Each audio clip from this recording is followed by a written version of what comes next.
मैंने initially home lab की journey start की थी जैसे सब करते हैं, छोटा सा रास्पबेरी पाई से, और फिर मैं चला गया था सर्वर तक, जिसमें मैंने डेल का R720, R730, R740 इन सब का यूज़ किया था और ये सब सेटअप किए थे। पर अब मैं वापस आ रहा हूँ छोटे सेटअप्स पे।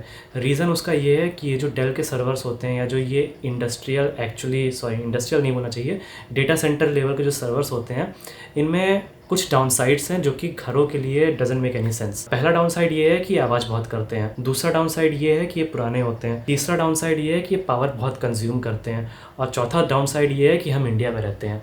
तो इंडिया में गर्मी बहुत होती है, धूल बहुत होती है, और इन सर्वर्स को घर में रखना थोड़ा सा मेंटेनेंस हेडेक होता है। तो अब मैं वापस जा रहा हूँ छोटे सेटअप की तरफ जो कि एफिशिएंट हो in terms of power and compute. At the same time वो इतना एक्सपेंसिव भी नहीं होना चाहिए कि खरीदना ही भारी पड़ जाए। तो वही सोच के मैंने अपना सारा पुराना इंफ्रास्ट्रक्चर जो है सब हटा दिया है। अब धीरे धीरे से नया इंफ्रास्ट्रक्चर सेटअप हो रहा है, उसी जर्नी में मैं आपको ले चल रहा हूँ। तो चलो शुरू करते हैं कि अभी तक मैंने क्या क्या सेटअप कर लिया है। इसमें एक चीज़ मिसिंग है, वो है एक स्विच जो मुझको लेना है।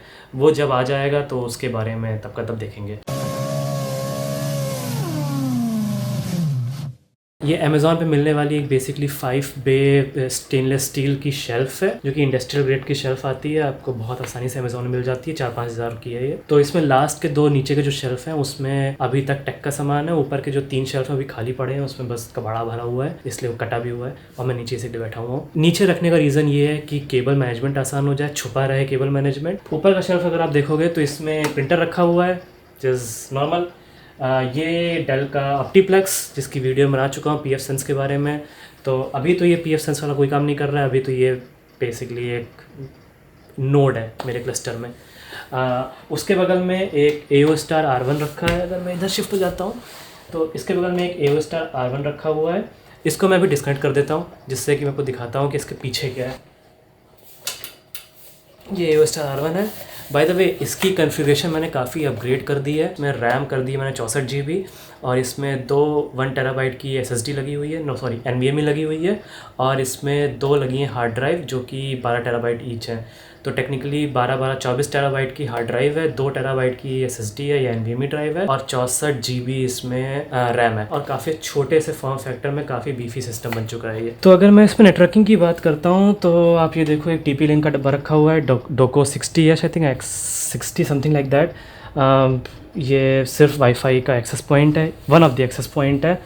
मैश नेटवर्क है, पर इसमें आप देखोगे पीछे तो 2 केबल लगी हुई हैं। तो बेसिकली जो दूसरा एक्सेस पॉइंट है वो भी ईथरनेट से कनेक्टेड है।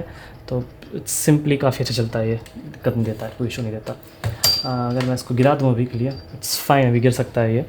आगे आपको मैं अगर दिखाता हूँ थोड़ा सा, तो आगे अब आप यहाँ देखोगे तो यहाँ पे यूनिफाई का एक स्विच रखा हुआ है। ये 2.5 गिग का स्विच है। उसके नीचे एक TP लिंक का स्विच रखा है। आई नो केबलिंग बहुत ही गंदी है, पर अभी के लिए यही है। उसके बाद एक TP लिंक का स्विच है। ये 1 गिग स्विच है, डमी स्विच, सिर्फ VLAN अवेयर स्विच है। और नीचे जो रखा है वो है यूनिफाई का गेटवे। इसमें इंटरनेट अब डायरेक्टली आता है। इसके बाद इंटरनेट जो है बाकी जगह पे शिफ्ट होता है या बाकी जगहों पे जाता है, बाकी डिवाइसेस में जाता है। मोस्ट ऑफ द डिवाइसेस जो मेरे पास हैं वो वायर्ड डिवाइसेस हैं। और इधर अगर आपने देखा हो तो यहाँ पे एक रास्पबेरी पाई लगा हुआ है, और इस side I am not sure अगर दिख रहा है, इस साइड अगर आप देखोगे तो इसमें 2 स्ट्रिप लगी हुई हैं। ये स्मार्ट स्ट्रिप हैं, तो इसको मैं मॉनिटर कर सकता हूँ ऐप पे कि कितनी वोल्टेज या कितनी वाट खर्च हो रहा है हर सॉकेट पे, which is nice to have. नीचे वाली शेल्फ में आप देखोगे ये है 45 होम लैब की HL4 जो इसकी मैंने वीडियो बनाई हुई है। और इसके बगल में आप देखोगे ये एक और डिवाइस, तो ये भी एक स्टोरेज सर्वर या स्टोरेज NAS है जिसकी वीडियो शूट कर ली है, पर एडिट करने का समय नहीं मिल रहा है, तो पड़ी हुई है, पर वीडियो इसकी भी आनी है। मेरा प्राइमरी स्टोरेज जो है वो HL4 में होता है। काफ़ी सारे एप्लीकेशंस TrueNAS के थ्रू इसी में चलते हैं, जैसे सोनार, रेडार, बिटटोरेंट और ये सब जितने होते हैं, पर ये काफ़ी सिमिलर है इस AO स्टार के। इसके ऊपर आप देखोगे तो एक छोटा सा डिवाइस रखा हुआ है, ये नॉट श्योर कितना क्लियर आ रहा होगा। ये एक डिवाइस है जिसको कहते हैं जेट KVM। ये 2 और रखे हैं मेरे पास जो मुझे भी खोल के लगाने हैं, ये उनके एक्सटेंशन है। होपफुली इसमें काफ़ी क्लियर दिख जाएगा। ये है जेट KVM। तो बेसिकली ये डिवाइस यूज़ होता है जब आपके पास कोई ऐसा डिवाइस हो जिसमें IPMI नहीं है। नॉट श्योर ये जूम करेगा या नहीं करेगा, पर इसमें एक IP एड्रेस लिख के आ रहा है 192.168.201। अगर ये IP एड्रेस मैं अपने फ़ोन पे खोलता हूँ तो मुझको ये IP एड्रेस इस 45 होम लैब की जो स्क्रीन चल रही है वो दिखा देगा। एक वीडियो बना दूंगा मैं जेट केवीएम के ऊपर, क्योंकि मेरे पास 2 और रखे हुए हैं, मुझे खोलने हैं।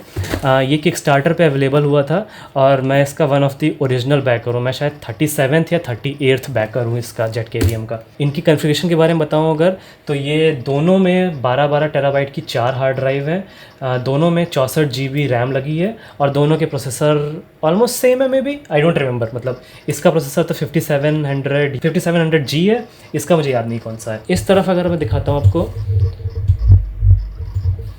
तो यहाँ पे 2 AO स्टार और रखे हुए हैं जो कि आपने पहले देखे हुए हैं। तो ये जो तीनों AO स्टार आपने देखे, तो ये बेसिकली मेरे कुबरनेटिस क्लस्टर में चलते हैं। आजकल मैं काफ़ी ज़्यादा नेटवर्किंग की तरफ चला गया हूँ, तो मैं SDN और उस सब पे काम कर रहा हूँ। सोनिक एक नेटवर्क ऑपरेटिंग सिस्टम है जो कि आप एंटरप्राइज ग्रेड स्विचेस में फ्लैश करते हो। तो मैंने एक स्विच भी ऑर्डर किया है, बेसिकली उसमें सोनिक फ्लैश करके VLAN BGP एंड ऑल वो सब करने का प्लान है। मैंने 2/24 के सबनेट रेंट किए हैं, ASN नंबर लिया है, टेस्टिंग चल रही है, देखते हैं क्या होगा। और सारा इंफ्रास्ट्रक्चर जो है वो म्यूटेबल इंफ्रास्ट्रक्चर है, यानी कि कभी भी कोई डिवाइस उठा करके मैं फॉर्मेट कर दूं और मैं अगर उसको फिर से नेटवर्क पे जोड़ूंगा, एज लॉन्ग एज उसमें नेटवर्क बूटिंग ऑन है, वो अपने आप प्रोविजन हो जाएगा। इसका मैं वीडियो बनाऊंगा प्रॉब्ली जब सब कुछ पूरी तरह सेटअप हो जाएगा। बाकी इस वीडियो में बस इतना ही, मिलते हैं नेक्स्ट वीडियो में। Have a good day, bye bye.